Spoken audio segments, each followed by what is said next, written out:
If you're taking a vacation this summer, but you are worried that you're going to have to work during part of it, or you're worried that you're not going to be able to stop yourself from checking your email and you're not going to be able to completely unplug, then this is the episode for you.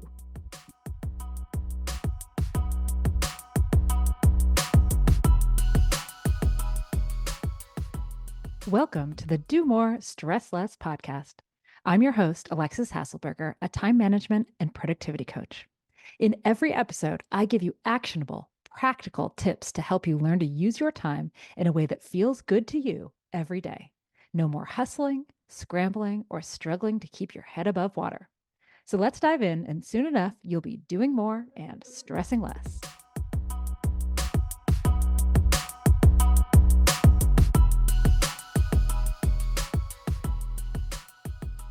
Summer is upon us, and I bet you're looking forward to that vacation you've been planning for a while.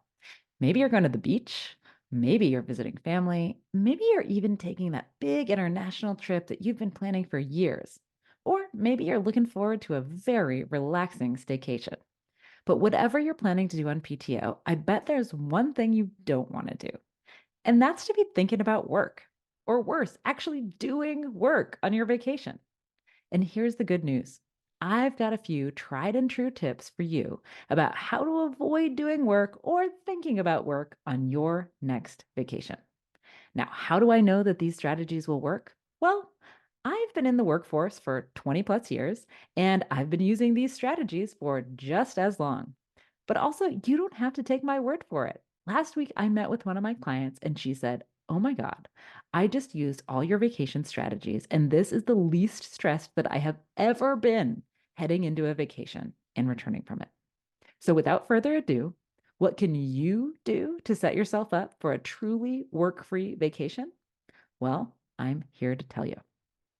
First thing you can do is to communicate your timeline and your lack of availability early and often. As soon as you know your calendar dates for your vacation, block them in your calendar so others know not to book meetings during that time and that you're not going to be around. A few weeks before your vacation, make sure your team knows when you'll be out. Mention it often. In the weeks leading up to that vacation, continue to mention it. Continue to mention that you'll be unavailable. You don't need to be bragging about where you're going on your vacation, but just, every time the opportunity arises, make sure to say, "Yep, and remember, I'll be out the week of blah, blah, blah." This will seem like overkill, but just remember that no one is thinking about you as much as you're thinking about you. And you don't want people to be surprised that you'll be out and then dropping work right on your lap right before you leave. Now, the second tip is to block the last afternoon before your vacation to tie up loose ends. So, as soon as you know when your vacation is going to be, block off on your calendar that last afternoon before you go. In conjunction with the strategy that we just talked about, right? Telling people that you'll be gone, you want to block off that last day or that last afternoon before you leave to tie up any project loose ends, to communicate project status, to make sure that people know what's going on and that they're not going to need to contact you. And even if you've done a really bang up job of communicating when you'll be gone, you can trust that there will be someone on your team who didn't get the memo and is asking you for a last minute task right before you leave. So having this time blocked off is going to help. You're going to expect this, you're going to plan for it. And hey, if it doesn't materialize, well, then you can start your vacation just a few hours early. Lucky you. Now, the third thing that you can do is to set a really effective out of office reply. So make it clear that you won't be checking email when you're out, and ensure that you include information for both how someone can get what they need from without you getting back to them, right? So how can they get what they need from other people, and when you'll get back to them as well. So a template that you might be able to use would say something like this, right? Your out of office reply, the subject would say, out of office, will return the week of, and then put the week. You want to make sure that you're not saying, "I will return your email on this specific date." You want to say the week of, because that is going to give you a little bit more breathing room. And then you can say, "Thanks for reaching out. I'm currently out of the office without access to email. If your concern is urgent, please contact my colleague, insert name here, at insert contact information. Otherwise, I'll respond when I return." You're setting expectations here. Notice that you're not committing to replying that day that you get back, but the week that you get back. You want to set yourself up for success. And don't forget about Slack and Teams and voicemail too. You can use a version of the above template that I just shared with you in all of these different platforms where someone might contact you. This is going to let them know when they should expect to hear from you, but also how can they solve their own problem without you. Now, the fourth thing that you can do is to turn off notifications on all your work communication apps and maybe even delete those apps temporarily from your phone. Now, if you have email, Slack, Teams, notifications all turned on, turn them off. And honestly, maybe you don't want to turn them back on when you come back. You don't want to be tempted to look, though. And this is the thing, it's so much easier to remove temptation than it is to kind of resist it. So, bonus points, right? If you never turn these notifications back on when you're back in the office, no one uses written communication in an emergency, anyways.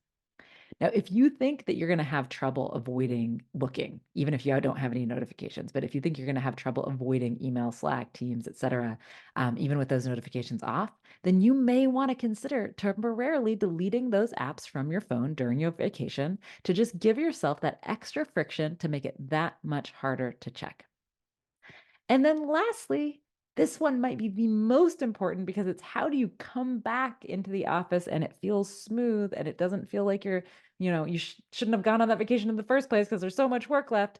How do you do that? You want to block off that first day back in the office for catch up. So, well before you go, from the day you know what your vacation dates are, block off that first day back at work as do not schedule.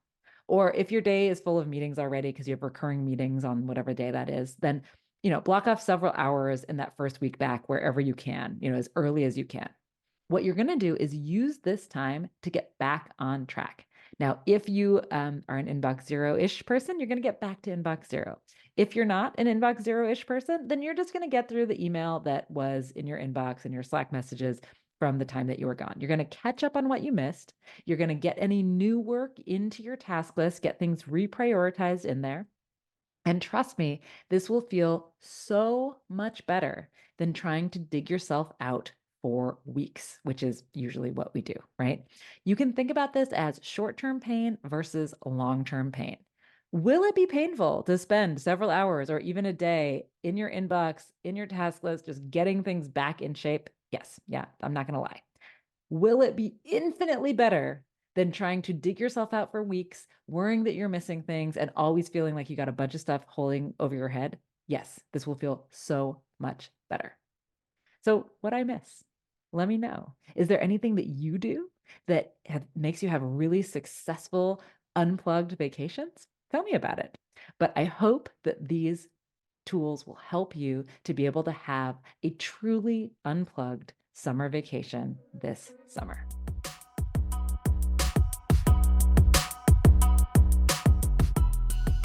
And that's a wrap on today's episode of the Do More, Stress Less podcast. If you found today's episode helpful, please share it with somebody who could use a little less stress in their life. And make sure you subscribe so you never miss an episode.